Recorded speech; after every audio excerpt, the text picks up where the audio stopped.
Brighton are a team that continue to defy the odds time after time. The amount of money they pull from their transfers is insane. A club that continues to financially rob the top six, some more than others. There are clubs in the Premier League in debt, in trouble with financial fair play. But Brighton, they do not relate to this. They are financially thriving. Makes you wonder, how do they make it all possible for a club that was in the third division of English football in 2010 to a club that has since gone on to compete in European football for the first time in 2023. In this video, we will find out how Brighton did the impossible, looking at the owner Tony Bloom and seeing how they run their recruitment strategy. To do that, we need to go back where it all began. Tony Bloom is a businessman who made the majority of his wealth through property investments, sports betting, as well as owning a company that actually specializes in sports betting.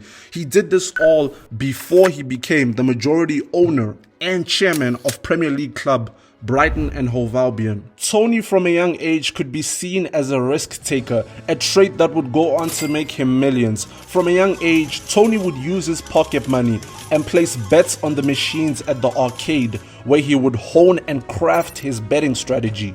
Years down the line, Tony would go on to have a prolific career in sports betting, as well as playing poker and a host of different games, where it was estimated that he made over $3.5 million from his earnings across various tournaments back in the early 2000s. He was nicknamed the Lizard because of the fact that he took massive risks at the table and his decisions were cold-blooded. See what I did there?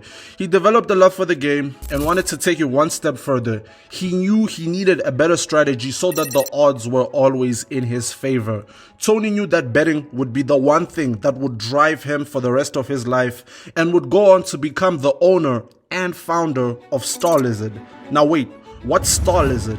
Star Lizard are a betting company that has employed over 200 plus people who help look and maintain complex statistical models generated using algorithms that help identify the chances a football team has of winning a game. It's great for betting. What gives the company the edge is that they believe that their odds are more accurate and more efficient than the market.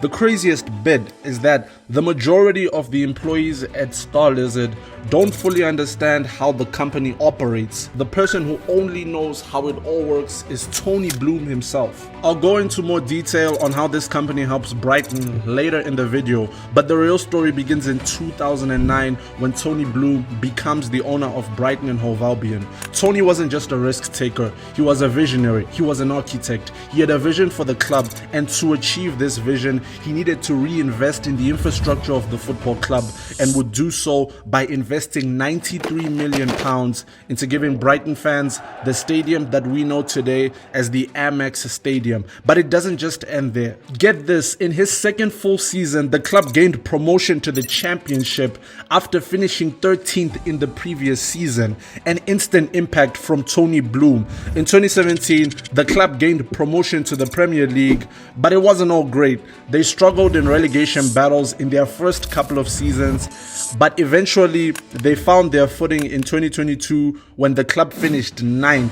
where things really got going from there. But this wasn't by accident, it was all orchestrated by Tony Bloom. The question is, how did he do it?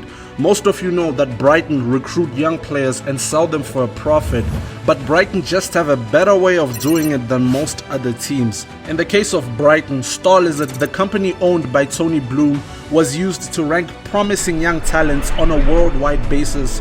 Statistics were generated using their algorithms. Using this information, scouts have a better chance identifying whether or not players would make a good fit for the Brighton first team. Using this model, Brighton stays ahead of the competition and recruits the best young talent in the world.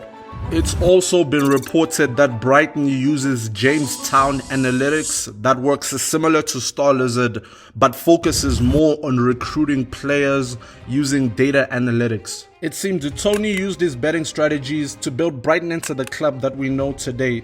He lives by the quote, "Poker gives you a good grounding in lots of things, including reading situations, reading people, and making tough decisions. Those skills can then be used in business, and certainly in running a football club.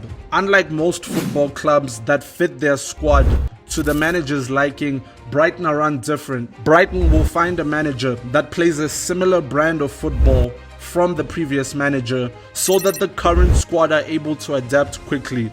The manager may tweak the system to suit his specific style of play, but the core principles are on possession-based football. The players bought in the club already fit this possession-based system the club has implemented over the years. Brighton are the team that have a backup for their backup, and there's evidence to back this statement. When Brighton bought Bissouma, he left for Tottenham and was then replaced by Moises Caicedo. When Moises Caicedo left for Chelsea, the club bought in Carlos Baleba. Don't you see? It's all connected. I cannot put into words on just how efficiently they run their football club. The backup system doesn't just apply to their players, the same goes for their managers and sporting directors. Whether it may be Dan Ashworth leaving for Newcastle United or Roberto De Zerbi leaving for Marseille, the one constant will remain, and that's Tony Bloom. By the time they leave, the club already has their replacements. If you think this is what gives Tony Bloom the edge, there's more. He goes one step further because he also owns another football club in one of the best leagues in the world for developing young talent. If you guessed it, he owns a Royal Union Saint-Gilloise in the Belgian Pro League, where some players from Brighton go out on loan before they are integrated into the first team. Now, on financially robbing the top six, no club fits the bill more than Chelsea. What Brighton have done to Chelsea is just not okay. It's criminal. Brighton have made £225 million from Chelsea in 2023 on transfers alone. Let's have a closer look. Moises Caicedo was sold to Chelsea for 116 million euros, the second highest transfer in the club's history. Now, Caicedo, great player, having a great season at Chelsea, but he was maybe worth 60, 70, 80 mil. But 116? Come on, that's pushing it. But again, this is just what Brighton do. They make the most out of every signing. Marc Cucurella for £60 million is a tough one because he's gone on to win the Euros.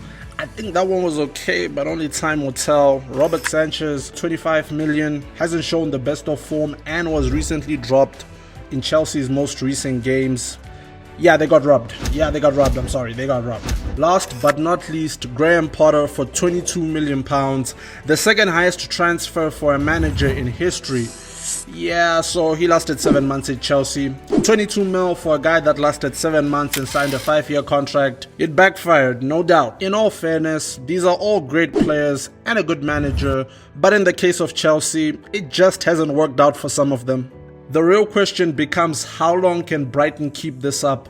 If you look at Sporting, Benfica, Borussia Dortmund, Ajax, the difference between them and Brighton is that they regularly compete for league titles in their respective countries. It's almost a guarantee that they will compete in the Champions League, but Brighton do not have this luxury. They play in the most competitive league in the world, and they will always be at risk of being in a relegation fight, something that the other clubs in their similar position around Europe don't need to worry about. But Brighton, being Brighton, would go on to completely debunk this myth by becoming the second highest spenders in Europe during the 2024 summer transfer window. It is wraps. Tony Bloom is the GOAT. I think it's time we hand Brighton, the best run club in the world, title. If you like football videos like the one you just watched, check out this one where I discuss Ineos before Manchester United. If you liked the video, click subscribe. I will see you in the next one.